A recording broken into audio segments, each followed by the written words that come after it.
so that there's not an undercount, which changes, of course, the way that we apportion our representatives and the way that we distribute resources back to our communities. Those are our proposals, and I want you to know they are in large part inspired by what you have done here in Georgia, what we saw others do in Texas and around the country. But I also want to make sure that I use this time to listen to you and hear what's been successful, what you'd like to do better going forward, and what we can learn and take from that. So, CJ, thanks for giving me the chance to do this. And I'll just, if we can open the floor, I'll just take questions or your comments and stories and suggestions. I want to start with Roderick because Roderick, he's our managing director over our Fulton County voter registration program, and he's been doing voter registration all around the state.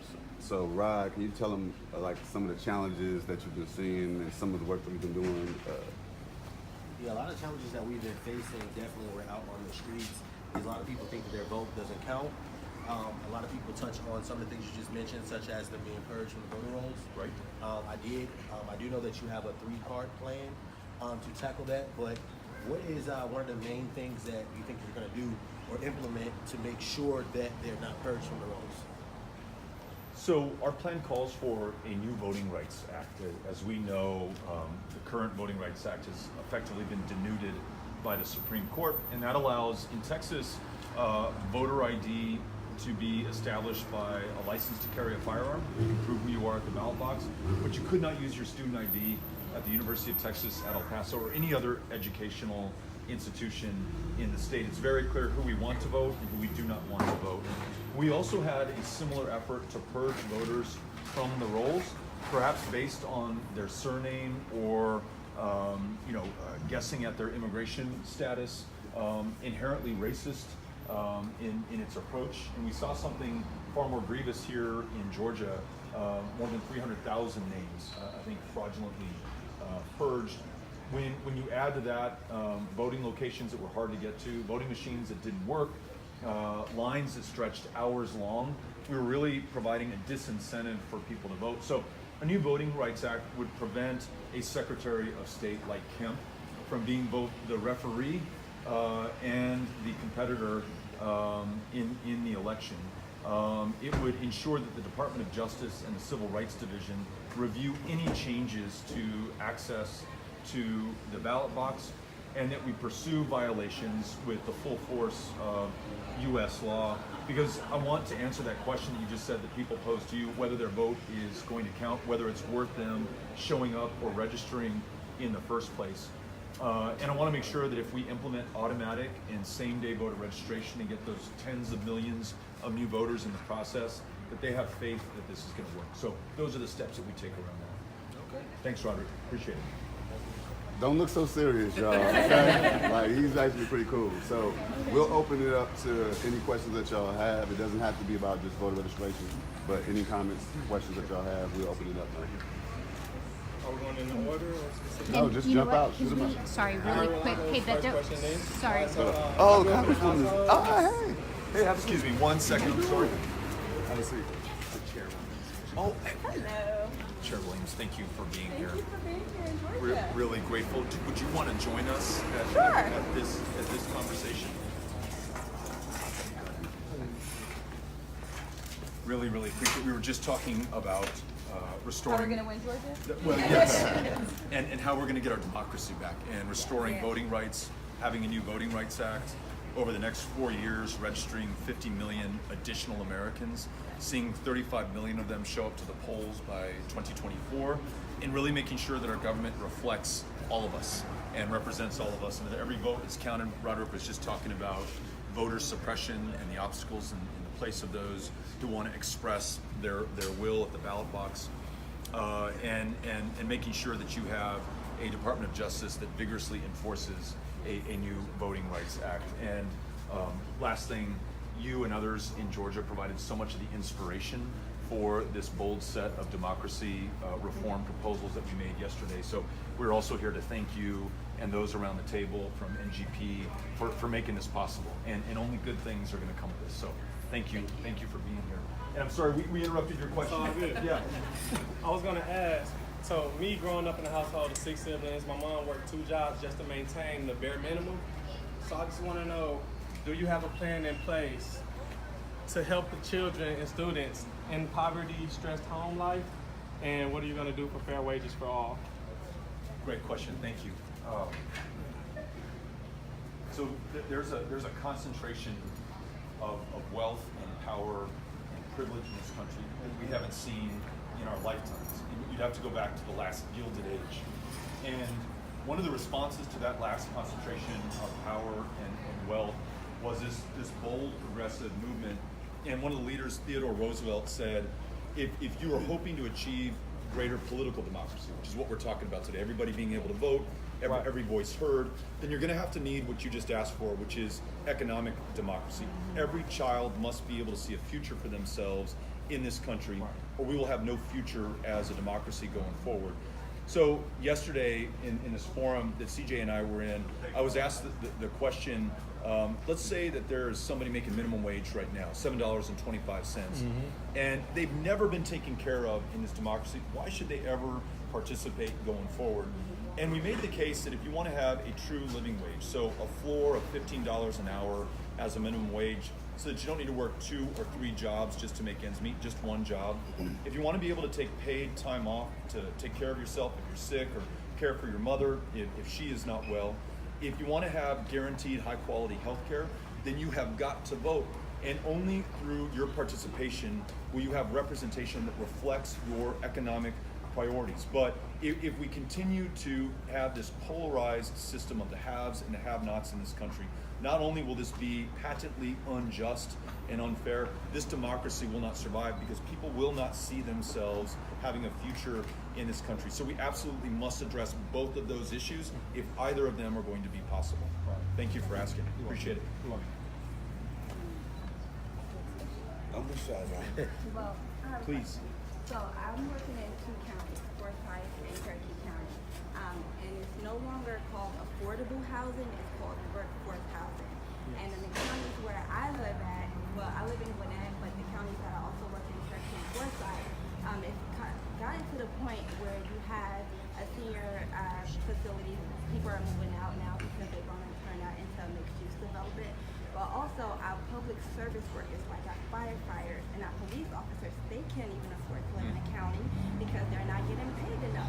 So what would you do to work with, bypass the state government and work with the county and local officials in order that our public service workers, because they're being affected as well, can get paid decently to live in the counties that they work in, and to curb this affordable housing, workforce housing, because they're trying to attract the rich, but they're missing out the people who actually live there. And as it was explained to me, it's situational poverty and generational poverty that is happening in suburban rural counties. Love your question.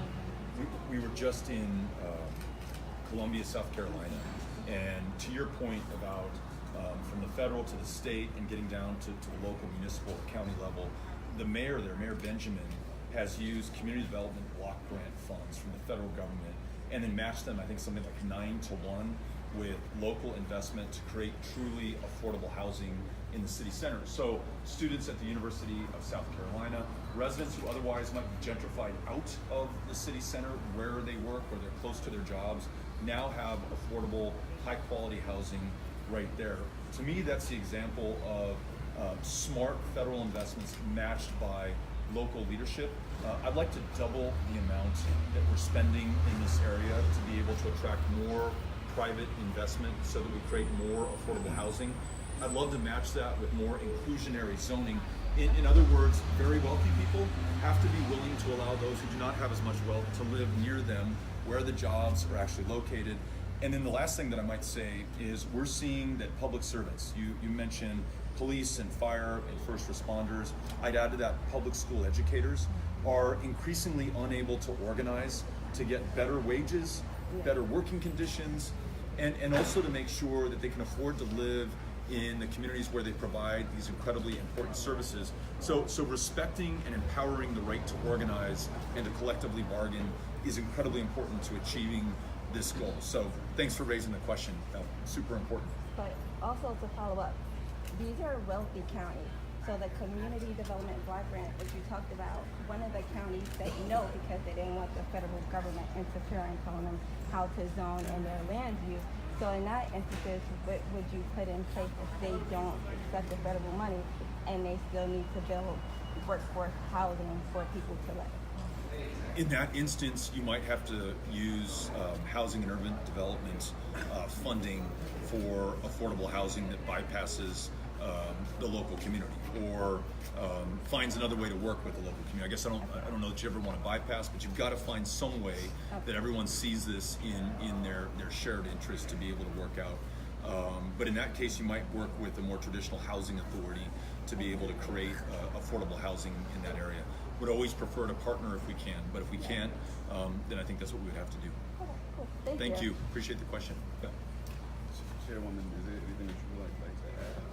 Well, I'm looking forward to listening to the conversations of the voters around the table, because that's what matters here. We have to get back to the grassroots level and make sure that we're reaching people where they are and talking about the issues that matter to the voters. So thank you for bringing people together. Thank you for having this conversation and answering questions in a very real and authentic way about what matters to Georgia voters. Wonderful. Thank you. I have a question. Recently, with my organizers, we spoke about hate crimes being on the rise, right? And 66% of those hate crimes affect people of color. You talk about Tamir Rice, you talk about Eric Gardner, Sandra Bland. All around the country, people of color are being murdered, unarmed by police officers. And it seems like our lives are meaningless in this country. As president, what are you going to do to make sure that we are treated fairly? First of all, we're going to make sure that there is accountability and justice when force is used against an unarmed member of the community. Acknowledge that it disproportionately happens in communities of color. We will tie any federal funding to local police departments and sheriff's departments to transparency and reporting on use of force and against whom force is used.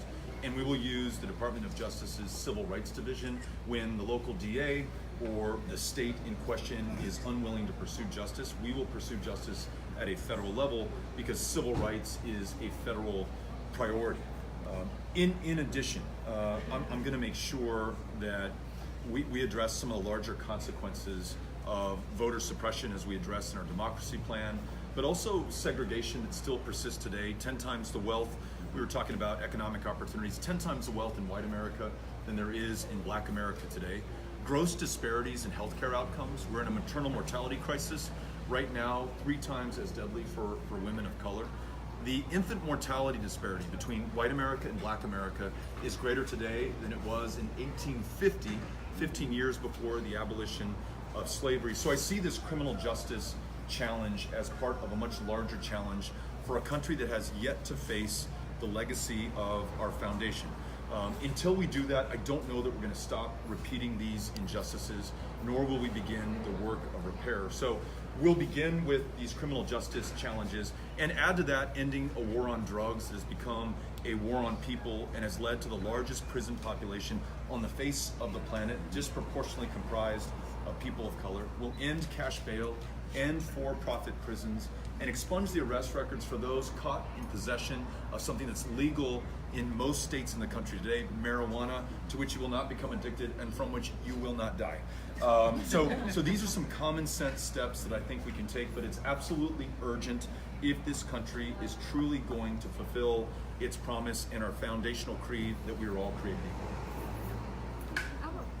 I have a follow-up question to Yes. that. You talk about, when we talk about segregation, a lot of what's going on now is these new community cityhood movements, where you have communities inside of counties that are now incorporating themselves out of the majority, and what it leaves is the resources, that it pulls the resources. So the county, so I particularly work in DeKalb County, so you have all of these other cities, these incorporated cities that didn't take resources out of the incorporated areas, and then it's almost as if the resources that are left, there's nothing left after, because they literally take on like the 3 simplest tasks as a city, and then it leaves the entire county to pay for the rest of the resources. So to stretch that on a larger scale, it's also going on on a global or on a national level. So I know you to add that in there, you talk about family case program when we talk about immigration and things Right. like that. These are programs that are going to again house and a lot of resources, and they're going to take a lot of money. And where does that leave some of the what could be family case management programs inside of these smaller communities that are already within the United States that are being abandoned a little bit because going further, you know, this looks into mass incarceration, things of this nature. It's a spiraling effect. And you talked about it. I'm just tying everything of some of your prior conversations together. We talked about this, and you talked about going to the source, to go to the source in places like Guatemala, all of these things, and prevent, because the best cure is prevention.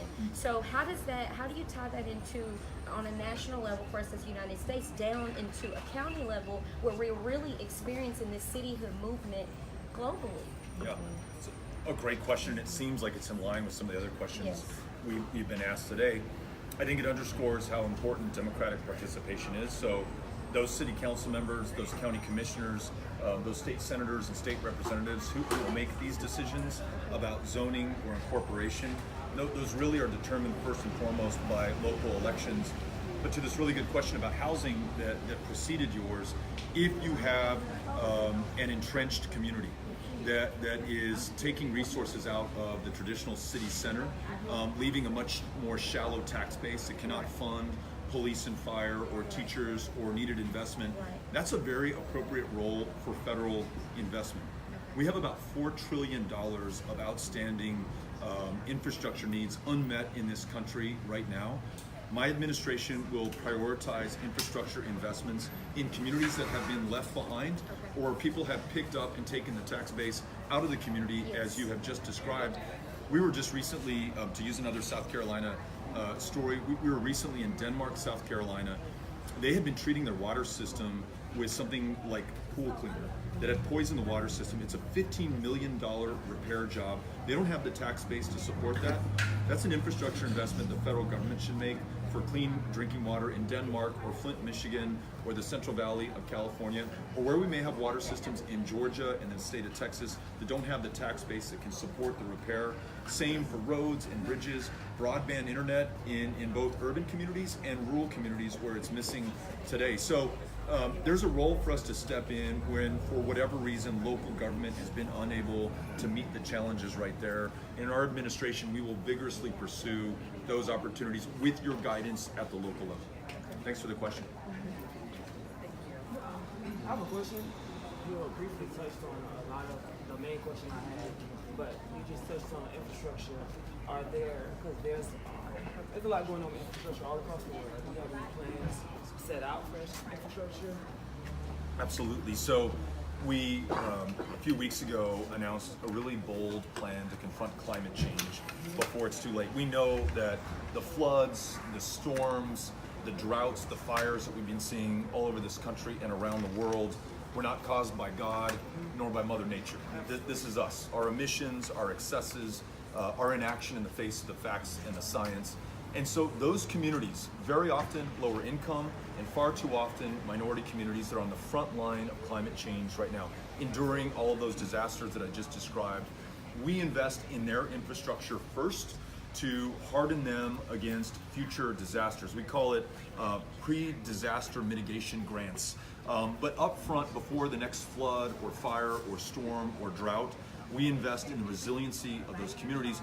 And as this economy transitions from a fossil fuel dependent economy to a renewable energy economy, we want to make sure that those who've been left out of the economy so far are first in line for these high value, high skill, high wage jobs. The two fastest growing jobs in America today are solar jobs and our wind jobs. I want to make sure that those who've borne the brunt of climate change are the ones who are going to profit and benefit from our transition to meet the challenge of climate change. And then lastly, we mentioned water systems. I mean, that is fundamental to life on this planet and life in our communities. There are so many water systems in the country right now, again, disproportionately lower income communities where it's not safe to drink the water. Nearly half of America lives in a community where it's not safe to breathe the air.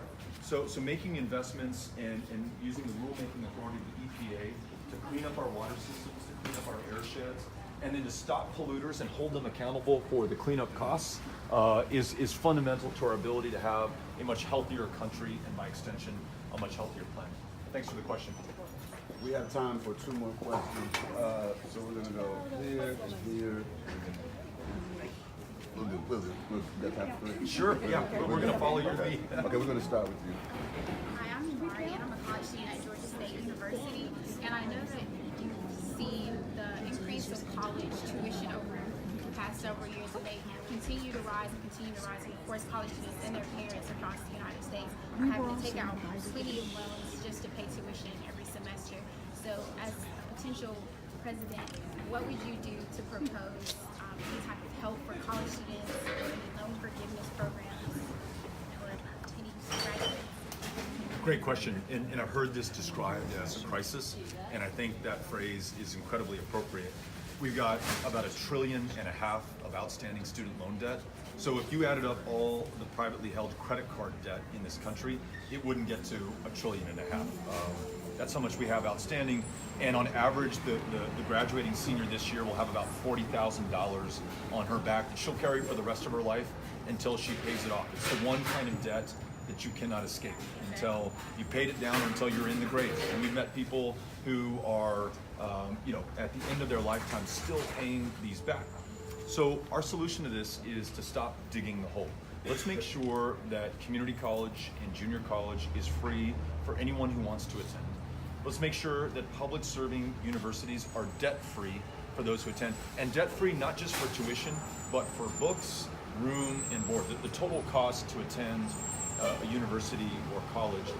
And then for those who have student loan debt right now, let's at a minimum refinance it at the lowest possible rates, perhaps the same rates that banks lend to each other. And then let's wipe it clean for those who are willing to dedicate some part of their life to public service. So if you're willing to teach, serve in public education, work in the VA to serve somebody who's put their life on the line, in some way improve your community, I want to make sure that we recognize the value of that and wipe clean the debt. And then the last thing, historically black colleges and universities have on average a much lower endowment than do non-HBCUs. And for that reason, tuition sometimes is a little bit higher and graduating students have a little bit more debt. So doubling our investment in HBCUs from the federal level ensures that these incredibly important, innovative institutions are not just viable, but much stronger going forward. It's an important part of not just higher education, but we keep coming back to the economy, economic potential for everybody in this country. So we stop digging the hole, we relieve the burden for students who have that debt, and then we double our support for HBCUs going forward. I think all that allows us to meet the challenge that you described. Thanks for asking. Yep. Tori, we only got time for the last one. Hi, my name is Tori. I'm a community organizer in Fulton County. And a few months ago, our organizers, we attended a congressional hearing in DC for Medicare for All. And we got to hear and meet Dr. Barton speak about how he's suffering from ALS and basically how he's relying on his GoFundMe account to fund his medications, how he's spending his last few days worrying about how he's going to pay for his health care as opposed to spending his last days with his family. As president, how can you implement not only just a Medicare for all, but just health care for all plan in the United States of America? Excellent question. I sometimes have to take a step back and realize how shocking it is what you just described taking place in the wealthiest country on the face of the planet. A country whose taxpayers, all of us, paid for many of the innovations and cures and medications that are then sold back to us at the most expensive rates on the planet. I'll give you another example.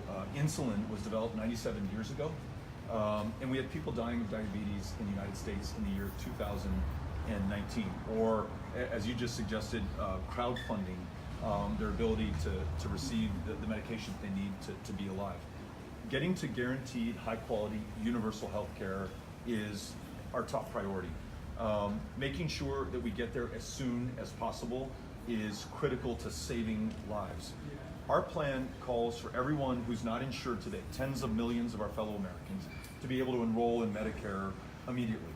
Those who are insufficiently insured, so they have insurance, but their care is not guaranteed because they can't afford a copay, they can't meet the premium cost or bridge the deductible, they can choose to enroll in Medicare as well.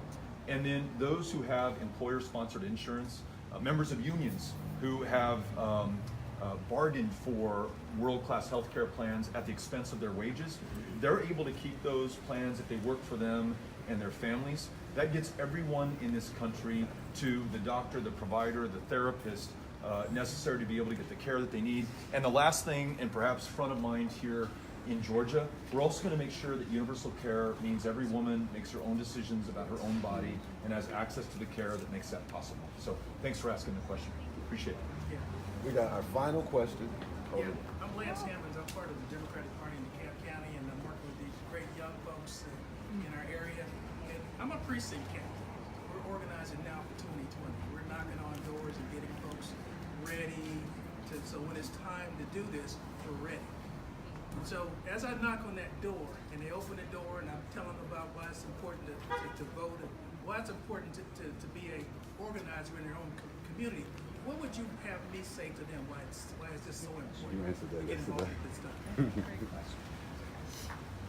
Everything and anything that we care about will be decided by that person whose door you're making this pitch. If it is a minimum wage that is a living wage, if it is health care for all, if it is affordable housing, if it is criminal justice reform, or beginning the work of repair on this country's foundational premise on the backs of those who were kidnapped and brought here to build the wealth of this country, only by participating in this democracy and voting in this next election do you have any chance of being able to address any of those issues and have someone in office who truly reflects and represents your interests and your life experience. And I think we have to remind people that there are barriers purposefully placed in front of us to keep us from being able to do that. These voter roll purges, these voter ID laws, these shenanigans about where voting locations are and whether the ballot box actually functions or whether there's a 3 or 4 or 5 hour line to be able to cast that vote. And then I think we remind people, this is the 75th anniversary of D-Day. Those men who left this community and landed on the beaches in Normandy fought so that we could be able to vote. I think about someone closer to home, John Lewis, crossing the Edmund Pettus Bridge. He did that not just for himself and people who looked like him, but every generation that followed. People literally took their lives into their hands to make sure that we could vote. And we dishonor their service and sacrifice by failing to stand up to be counted. And so that's the pitch that I'm making. And I got to tell you, and we started with this, the reason that we announced our voting rights initiative here in Georgia is in large part because of what NGP has been doing, the gains that we've seen in this state. This is inspiring to us in other parts of the country. So know that as important as the work is to DeKalb County, to Atlanta, to Georgia, it's important to this country as a whole, and we're taking notice and we're inspired. So thank you, appreciate it. I want to thank you. Yeah, thank you.